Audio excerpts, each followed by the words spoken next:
किसी गांव में एक छोटा सा मंदिर हुआ करता था। उस मंदिर के बाहर आम फूलों की दुकान लगाया करता।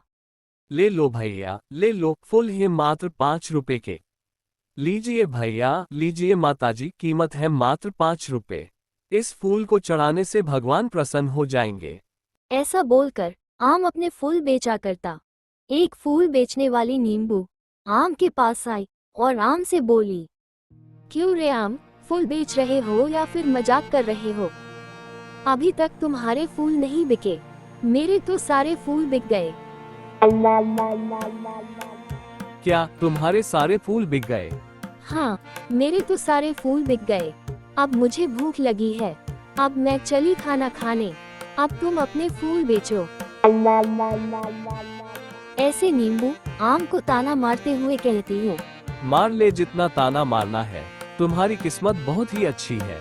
अब तुम घर जाकर माँ के हाथों का खाना खाओगी और मैं यहाँ पर फूल बेचूंगा। सच में तुम्हारी किस्मत बहुत ही अच्छी है, तुम्हारे तो सारे फूल बिक गए, मेरे ना जाने कब बिकेंगे। तुम्हें भूख नहीं लगी? तुम खाना खाने कब जाओगे? भूख लगी तो है, लेकिन जब तक मेरे सारे फूल बिक नहीं जाते तब तक मैं खाना खाने नहीं जाऊंगा। फिर नींबू वहाँ से चली जाती है और फिर आम अपनी फूल बेचने की पूरी कोशिश करता है। अब काफी देर हो चुकी थी, लेकिन आम के थोड़े से फूल अभी भी बाकी थे। आम को बहुत ही जोरों से भूख लगी थी, लेकिन उसके थोड़े से फूल अभी बिके नहीं थे। इसके कारण वह खाना खाने के लिए नहीं जा पा रहा था। इतने में ही एक भक्त उसके पास आता है और वो कहता है, अरे बच्चे, फूल कैसे दिए? साहब, मात्र 5 रुपए। 5 रुपए तो काफी महंगा है, थोड़ा कम करो, तभी मैं तुम्हारे फूल लूंगा। भगवान भला करे, आप 1 रुपया कम दे दीजिएगा। मैं तो 3 रुपए दूंगा, उससे 1 पैसा ज्यादा नहीं दूंगा। देना है तो दो, वरना मैं चला। इतने में तो मेरा नुकसान हो जाएगा, मैं आपको 3 रुपए में नहीं दे सकता। आम बेचारा बहुत ही कह रहा था, लेकिन टमाटर नहीं सुनता है और वहाँ से जाने लगता है। आम ने बहुत ही आवाज लगाई, लेकिन वो टमाटर उसकी एक नहीं सुना और वहाँ से चला गया। आम काफी उदास हो गया, उसे बहुत ही जोरों की भूख लगी थी, लेकिन उसके फूल थे जो बिक ही नहीं रहे थे। इसीलिए आम अपने फूल वहीं पर छोड़कर कुछ चने खरीदने के लिए चला गया। लेकिन जब आम चने लेकर वापस आया तो उसने देखा कि उसके फूल वहाँ पर नहीं हैं। हे भगवान, मेरा फूल कहाँ गया? मेरे फूल चोरी हो गए, ना जाने कौन ले गया। ऐसे आम काफी परेशान हो जाता है। आज तो मुझे लग रहा है मेरी किस्मत में खाने के नाम पर सिर्फ चने ही लिखे हैं। चलो, अब जो होना था वो हो गया, अब मैं घर चला जाता हूँ। अब आज कुछ नहीं हो सकता। ऐसे आम काफी उदास होकर घर जाने लगता है। आम अपने घर की तरफ जा ही रहा था कि उसने देखा एक बत्तख का बच्चा काफी बुरी हालत में वहाँ पर बैठा है। अरे, मुझे लग रहा है ये बत्तख का बच्चा भूख से तड़प रहा है, मुझे इसकी मदद करनी चाहिए। और फिर आम उस बच्चे के पास चला जाता है। आम को अपनी तरफ आता हुआ देख बत्तख का बच्चा डर कर वहाँ से भागने लगा। अरे तुम डरो नहीं, मैं तुम्हें नुकसान नहीं पहुंचाऊंगा, मेरे पास आओ, मैं तुम्हारा दुश्मन नहीं हूँ। मुझे लग रहा है कि तुम्हें बहुत ही जोरों की भूख लगी है और इसीलिए तुम्हारी हालत काफी खराब है। तुम झूठ बोल रहे हो, तुम मुझे मार डालोगे। नहीं, मैं तुम्हें कोई नुकसान नहीं पहुंचाऊंगा। देखो, अभी मुझे तुम्हें खिलाने के लिए सिर्फ ये चने ही है, इसे खा लो। अरे तुम डरो नहीं, इसे खा लो। बत्तख सिर्फ देख रहा था, लेकिन वो आम से डर रहा था कि कहीं वो उसे मार ना दे। ठीक है, तुम ये चने खा लो। अगर तुम्हें मुझसे डर लग रहा है तो मैं थोड़ा दूर चला जाता हूँ। और फिर आम बत्तख के सामने चने रखकर थोड़ा पीछे चला जाता है। वो बत्तख का बच्चा इतना भूखा था कि वो सारे चने खा जाता है। अरे, तुम्हें तो बहुत ही जोरों की भूख लगी है, ये लो और चने खाओ। और फिर आम अपने सारे चने बत्तख को खिला देता है।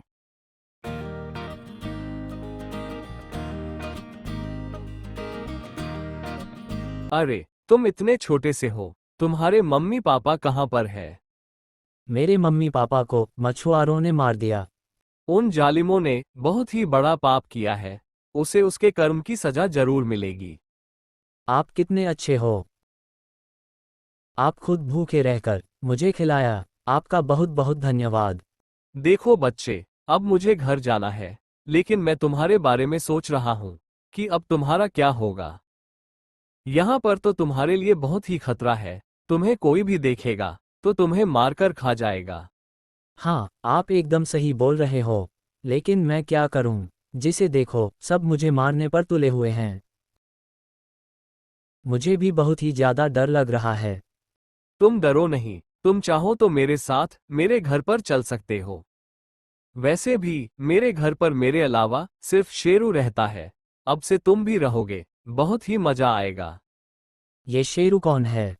शेरू कुत्ते का बच्चा है, जिसे मैंने पाला हुआ है, उसे मैं प्यार से शेरू बुलाता हूँ।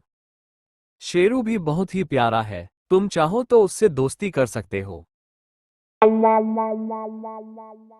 तो क्या कहते हो, चलोगे मेरे साथ? हाँ हाँ, मैं आपके साथ जरूर जाना चाहूँगा। और फिर आम बतख के बच्चे को गोद में उठा लिया और फिर अपने घर की तरफ जाने लगा। उसके घर पर शेरू उसका इंतजार कर रहा था।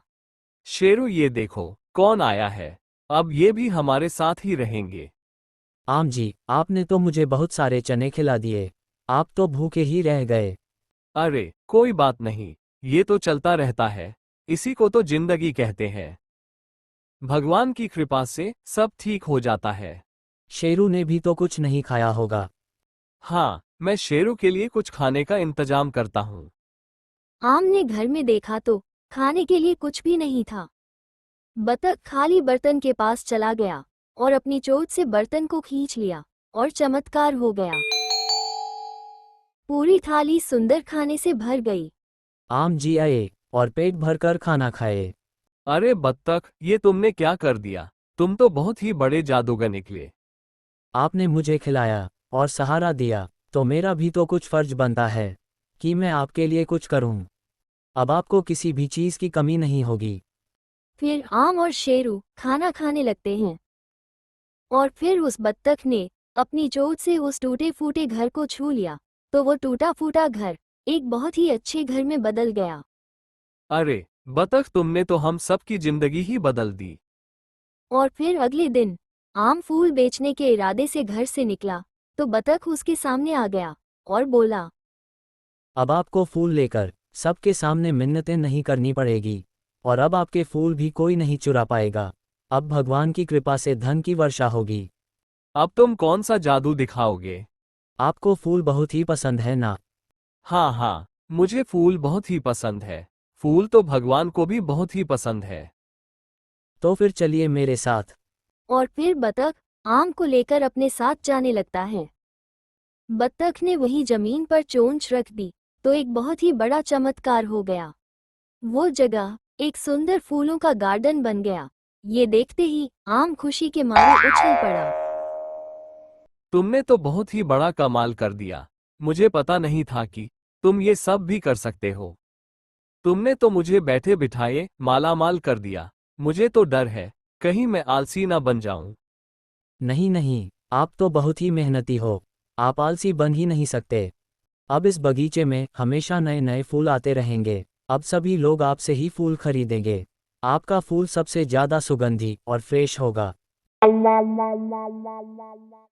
अब से मंदिर में सिर्फ आपके फूल ही चढ़ेंगे।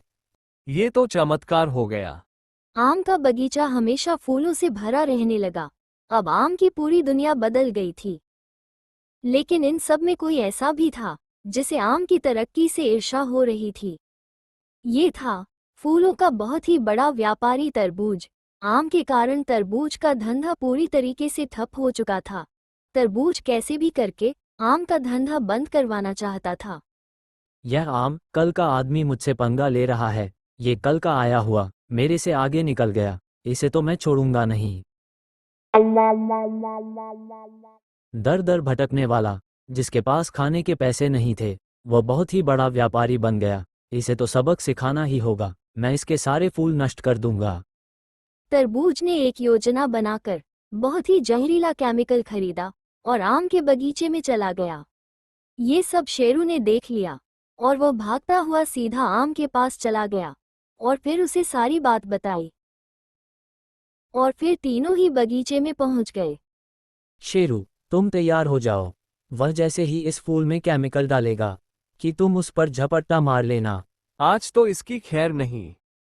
वो तीनों ही बगीचे में छुप कर बैठ गए और योजना के मुताबिक तरबूज फूल में केमिकल डालने ही वाला था कि शेरू उस पर झपट्टा मार लेता है, जिसकी वजह से वो केमिकल तरबूज के आंख में गिर पड़ता है और फिर तरबूज अपनी आंखों में हाथ मलते हुए चिल्लाने लगा। अरे बचाओ, मर गया, अरे कोई तो बचाओ। ऐसे बोलकर चिल्लाने लगा। आंखों में केमिकल चला गया, बहुत ही जलन हो रही है, कोई मेरी मदद करो, नहीं तो मैं अंधा हो जाऊंगा। क्या हुआ तरबूज जी? मेरे फूल में केमिकल डालने आए थे, आपकी आंख में ही चला गया। हम सबके लिए गड्ढा खोदने आए थे ना, अब खुद ही उस गड्ढे में गिर गए। अब बताए कैसा लग रहा है?